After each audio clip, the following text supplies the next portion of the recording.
Today's headlines. President Duterte orders the Philippine National Police and other agencies to rejoin government's war against illegal drugs.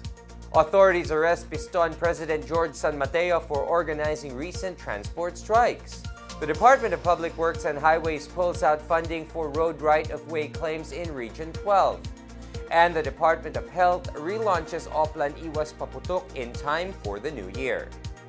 Good day, I'm William Theo. Welcome to the PNA Newsroom.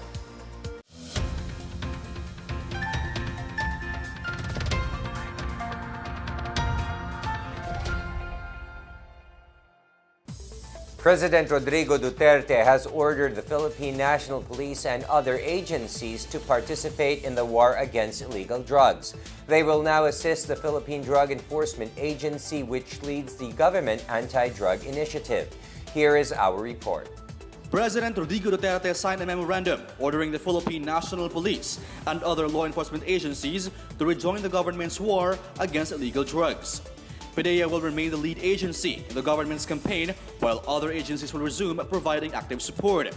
As chair of the Interagency Committee on Anti-Illegal Drugs, PDEA shall also coordinate all government efforts in this regard. The memorandum is to pinpoint precise accountability following allegations that summary killings of anti-illegal drug suspects have been perpetrated by law enforcement agencies, including the PNP. The president said PDEA has been seriously hampered in performing its mandate by a lack of resources, particularly to penetrate drug-infested areas. The memorandum likewise pointed out the resurgence of illegal drugs and crime since the PNP and the other law enforcement agencies yielded to PDEA the conduct of anti-illegal drugs operations. PDEA welcomed the return of the PNP to the government's anti-drug operations. As of December 4, PDEA has completed over 2,100 anti-drug operations. For the PNA Newsroom, I am Rom Dulfo. Bureau of Customs Commissioner Isidro La Peña has ordered Acting Customs Intelligence and Investigation Service Head Wilkins Villanueva to return to the Philippine Drug Enforcement Agency. The BOC chief noted that the order sending Villanueva back to PDEA is necessary and was agreed upon by him and PDEA Director General Aaron Aquino. Some 7 or 8 PDEA personnel who were detailed to the CIIS have also been sent back to their mother unit. Villanueva was one of the first officers tapped by La Peña from PDEA to join him at the BOC when President Rodrigo Duterte appointed him to head the bureau last August 30. He was among the PDEA officers who took part in the raid at a warehouse in Valenzuela City last May, which yielded 6.4 billion pesos worth of shabu from China. The Commission on Elections said more than 840,000 eligible voters registered on November 6 to 30. COMELEC spokesperson James Jimenez said the number consists of those who applied for registration or reactivation. The total also includes those voting in the Sangguniang Kabataan and Barangay elections on May 2018. Jimenez said their applications are now being heard by all the election registration boards, which will be evaluated whether they are eligible to vote next year. He added that the current number of registrations showed that the COMELEC's information campaign was effective. The COMELEC earlier said they are looking to register 500,000 for regular voters and 350,000 youth voters during the registration period. Transport Group Piston President George San Mateo was arrested for organizing a jeepney strike back in February this year. Police arrested San Mateo at the Quezon City Hall of Justice as he was about to post bail for his case before the Quezon City Metropolitan Trial Court. He was charged with violation of Section 20 of the Public Service Law for allegedly encouraging jeepney drivers and operators not to provide rides to commuters in defiance of the government. He was, however, released later in the day after he posted a 4,000 peso bail. San Mateo's case involves his instigation against the jeepney modernization program and leading the 2-day transport strike last October 16 to 17. Senator Grace Poe on Tuesday questioned the timing of the release of the arrest warrant against San Mateo. Militant group Bayan also condemned the arrest as a form of harassment. Presidential spokesperson Harry Roque, however, said the arrest was based on the rule of law. He stressed that it is criminal and illegal for franchise holders to participate in a transport strike and inconvenience passengers. The Armed Forces of the Philippines slammed the New People's Army for its insincerity in pursuing peace. AFP spokesperson Major General Restituto Padilla said the government has exerted all efforts to attain just and sustainable peace throughout the country. Despite the numerous show of sincerity and compromises of the government, the CPP, NPA, NDF never aspired for peace but merely used it as an opportunity to fulfill its selfish ends. Padilla said the terror tag declaration by President Rodrigo Duterte will simplify military and law enforcement operations against lawless elements and enemies of the state such as the NPA. Padilla said the declaration will ensure that the AFP can now fully execute and perform its mandate without reservation and restrictions. AFP Chief of Staff General Rey Leonardo Guerrero has ordered troops not to let their guard down and be relentless in pursuing the NPA. Defense Secretary Delfin Lorenzana said the Communist Party of the Philippines, New People's Army, and National Democratic Front, or CPP, NPA, NDF, will now be referred to as communist terrorists due to their criminal activities and acts of terror. Lorenzana called upon the Filipino people to work closely with the military, police, and local officials to protect their communities from possible violent and treacherous acts perpetrated by the group.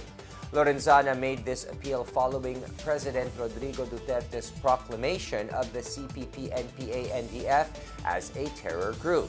He said the declaration as a terror group is in accordance with the Human Security Act and international laws. He also added that the government had walked the extra mile to accommodate them by resuming the peace talks, but the group ignored this and continued committing atrocities. Still to come, the Philippines offers to host the next U.S.-Philippines bilateral strategic dialogue in 2018. The Department of Public Works and Highways pulls out funding for road right-of-way claims in Region 12. These and more when the PNA Newsroom continues.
The United States has welcomed the Philippines' offer to host the next U.S.-Philippines Bilateral Strategic Dialogue, or BSD, in Manila in 2018. In a joint statement released by the Department of Foreign Affairs, both sides reaffirmed the importance of regular high-level consultations. The 7th BSD ran for 2 days from November 30 to December 1 in Washington, D.C. Senior officials tackled a wide variety of issues and reaffirmed commitment to deepen collaboration. Areas of concern include maritime security, humanitarian assistance and disaster response, cybersecurity, countering transnational drug trafficking and terrorism, among others. The U.S. and Philippine delegations also emphasized the importance of the rule of law, human rights, and fundamental freedoms. For its part, the United States congratulated the Philippines on defeating terrorists in Mindanao and vowed to continue to support the fight against terrorism and rehabilitation of Marawi. They also look forward to more robust discussion on ways to expand free, fair, and reciprocal bilateral trade. A giant Chinese construction firm has expressed interest in building a modern airport and seaport in Cotabato City through the approval of the national government. Mayor Cynthia Gianni Sayadi said that representatives from the city government and China Engineering Construction Company are set to meet soon to discuss the proposed establishment of the airport and seaport. The Shenzhen firm said it would communicate with the multinational Tama Capital Incorporated to accomplish this with the support of both Chinese and Philippine governments. Cotabato City shares the transport of business commodities with Maguindanao's Awang Airport in Datu Odin Sinsuat Town and Polok Port in Parang Town. Gianni Sayadi said Chinese traders had eyed the city as a prospective business hub following its improved peace and order situation. Among these is the 55% drop in crimes following the declaration of martial law in Mindanao by President Rodrigo Duterte. The city received its third Seal of Good Local Governance Award recently. Department of Trade and Industry Secretary Ramon Lopez aims to further lower the country's trade deficit during the Duterte administration. Lopez said that he wishes to see trade surplus by 2022, but the government can target at least lower trade deficit by then. He said structural reforms will require time before leading the country to trade surplus. He explained that the country must build up capacity year on year as investments come in the capacity to supply the requirements of the economy and exports is met. Data from the Philippine Statistics Authority showed that trade deficit for January to September 2017 declined by 3% from last year. The DTI chief also eyes for higher export revenue target by the end of the Duterte administration. Under the Philippine Export Development Plan 2017 to 2022, the country targets for export revenues of $122 to $131 billion by 2022. Lopez aims revenues to reach $150 billion. Building permits from July to September 2017 increased in 2016 based on data released by the Philippine Statistics Authority. Despite an increase in numbers by 1.1%, the value of construction projects fell by 6.5% to 72 billion pesos in the past quarter from 77 billion in 2016. Highest number of building permits approved in third quarter this year was from residential projects, which were valued lower by 7.9% in the same period a year ago.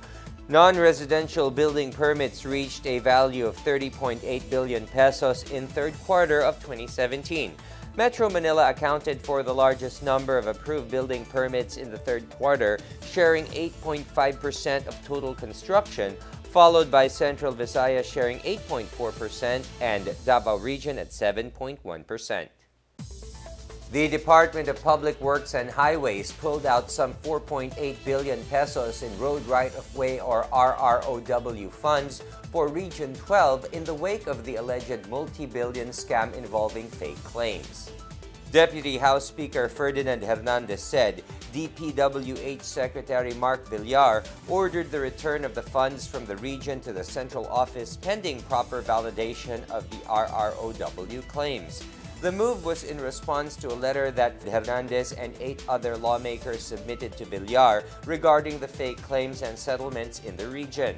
Hernandez said they were informed that the DPWH regional office already received some 4.8 billion pesos for the settlement of pending RROW claims. Justice Secretary Vitaliano Aguirre II disclosed 2 weeks ago an alleged scam involving some 8.7 billion pesos in RROW settlements based on supposed fictitious and fabricated documents. Prominent personalities including Eldon Cruz, brother-in-law of former President Benigno S. Aquino III, are being investigated. The Philippine Coast Guard has strengthened its security operations in southern Visayas by opening a district headquarters in Negros Occidental. Captain Artemio Abu, commander of PCG Southern Visayas District, said this district will be based in Hinobaan, the southernmost town of Negros Occidental. Abu said the proposed headquarters will include a training facility and a docking area. The PCG Southern Visayas District was formed out of the units from Western Visayas and Central Visayas, including Negros Occidental, Negros Oriental, and Antique. Abu said the Southern Visayas District headquarters was formed to protect the Tubataha Reef, a protected area located in the middle of the Sulu Sea, and to contain the spillover of terrorism from southern Philippines. Up next, authorities rescue a beach pilot whale off the coast of Ilocos Norte. The Department of Health relaunches Oplan Iwas Paputok in time for the new year. These and more when the PNA Newsroom returns.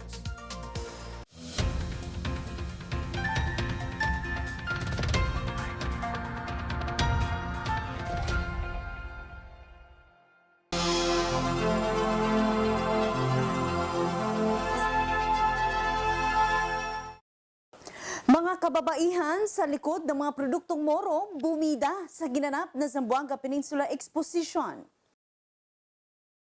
Bumida ang mga tradisyonal na damit, sombrero, handicraft at native delicacies na mga produkto ng Muslim Filipinos sa taunang trade fair ng Zamboanga Peninsula Exposition o ZAMPEX.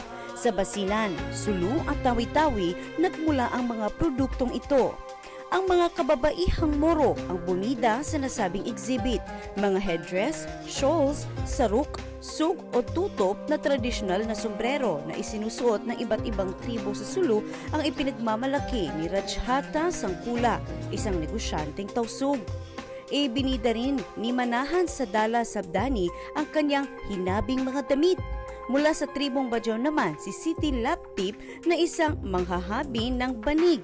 Nagpakita rin ng makukulay na banig ang iba pang kasamahang Badyaw ni Siti. Kasama sa Zampex ang tradisyonal na pagkain tulad ng mga biskwit, mga powdered shrimp at cracking seaweeds na gawa ni Karen De Leon mula sa Tawi-Tawi. Ang pakay ng mga kababaihang ito ay hindi lamang ang magbenta kundi buhayin at palakasin ang kanilang kinagisnang kultura at tradisyon at ipalaganap sa buong mundo. Ako po si Princess Habiba Saripaudak at ito ang Salam News Daily. Abangan ang iba pa naming kwento at pagtalakay sa aming tradisyon, kultura at relihiyon sa Salam TV tuwing linggo alas 8:30 ng gabi sa PTV.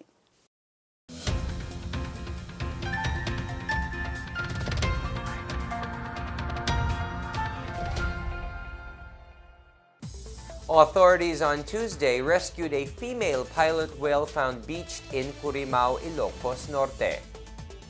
Coastal residents in Salugan Village tried to get near the stranded whale. Due to strong winds, it was drifted to the sandy shores of Barangay Victoria in front of the Sitio Remedios Resort in Curimao town. The locals reported the incident to concerned authorities. Provincial Fisheries and Regulatory Officer Arthur Valente said the endangered marine animal is now recovering. Based on initial assessment, Valente said the pilot whale appeared to be stressed and had bruises around the face. Valente added that the responders are still doing their best to stabilize the stranded marine animal before they can release it back to the open sea. Over the years, Ilocos Norte has been considered as one of the hotspots for stranded marine mammals, with a number of them successfully rehabilitated and released. The International Basketball Federation, or FIBA, will announce on December 9 the selected host of the 2023 FIBA World Cup. The group of Philippines, Indonesia, and Japan will make their presentation to the FIBA Central Board, to be followed by the joint bids by Argentina and Uruguay.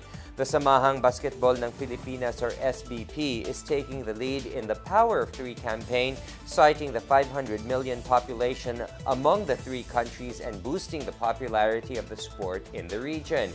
The SBP is also using the power of the social media through Twitter #PlayLouder in 2023.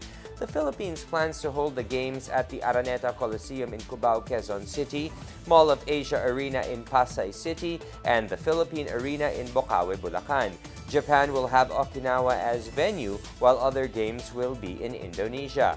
Argentina hosted the inaugural FIBA World Cup in 1950 and hosted it again in 1990. The tournament was also held in Uruguay, Philippines in 1978, and Japan.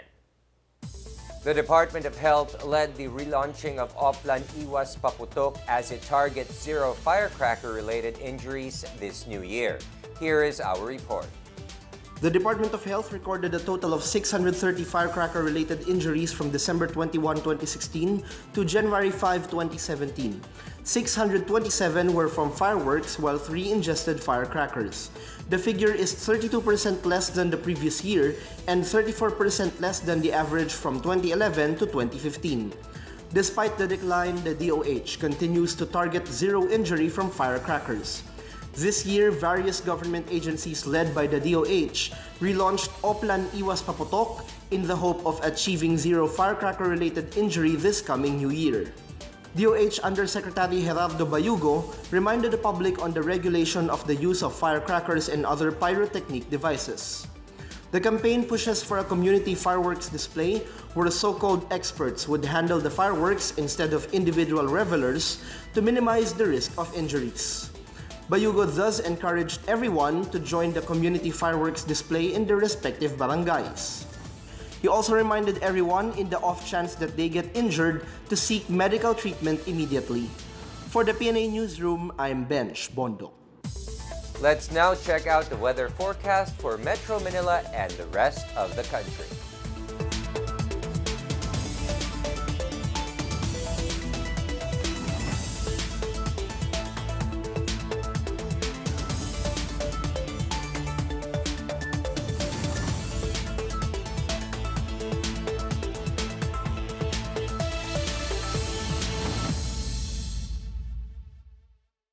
Let's take another look at today's headlines.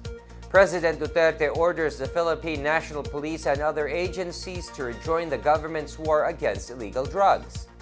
Authorities arrest Piston President George San Mateo for organizing recent transport strikes.